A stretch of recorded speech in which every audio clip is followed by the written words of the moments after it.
महात्मा बुद्ध के अनेकों शिष्यों में से एक उनका सबसे प्रिय शिष्य था, जिसका नाम था पूर्ण। एक दिन महात्मा बुद्ध के पास उनका प्रिय शिष्य पूर्ण पहुंचा। महात्मा बुद्ध ध्यान अवस्था में बैठे हुए थे।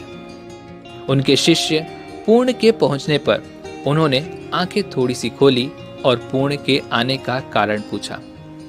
तो पूर्ण ने कहा कि मैं धर्म प्रचार के लिए जाना चाहता हूं, मुझे आपकी आज्ञा चाहिए। बुद्ध मुस्कुराए और कहा, पूर्ण, धर्म की राह बहुत मुश्किल होती है। तुम लोगों को अच्छी बातें बताने जाओगे और लोग तुम पर नाराज होंगे, हो सकता है कि अपशब्द भी कहें। इस पर पूर्ण ने कहा, कोई बात नहीं, मैं यह सोचकर उनकी बातों को ध्यान नहीं दूंगा कि उन्होंने अपशब्द ही कहे, पिटाई तो नहीं की। इस पर महात्मा बुद्ध ने कहा कि हो सकता है कि कुछ लोग तुम पर हाथ भी उठा दें।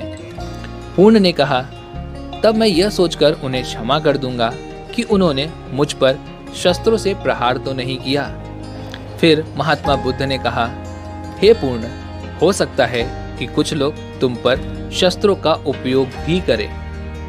पूर्ण ने उत्तर दिया कि तब मैं यह सोचकर उनके प्रति कोई भी बदले की भावना नहीं रखूंगा कि उन्होंने मुझे मारा, बल्कि मैं इस बात के लिए कृतज्ञ रहूंगा कि उन्होंने मुझे जान से नहीं मारा, मुझे जीवित छोड़ दिया। महात्मा बुद्ध ने फिर कहा, और यदि तुम्हारे प्राण ही ले लिए तब?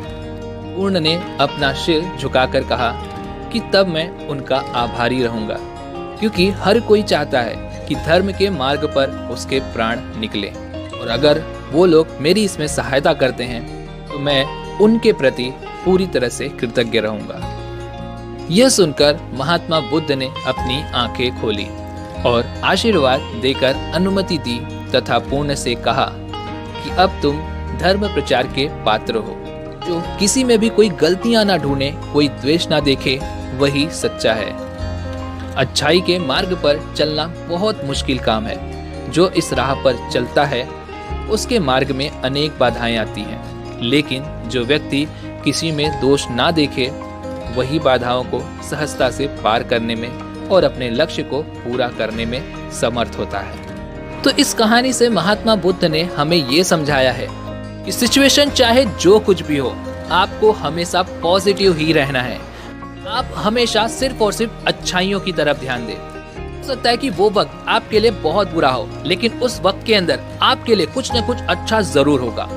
अगर आप बड़े बड़े बिलियनर्स को देखेंगे तो वो हर सिचुएशन में सिर्फ और सिर्फ पॉजिटिव ही सोचते हैं। जैसे कि वॉरेन बफेट, उन्होंने अपनी बड़ी बड़ी इन्वेस्टमेंट्स तब की हैं जब किसी कंपनी का बुरा वक्त चल रहा हो।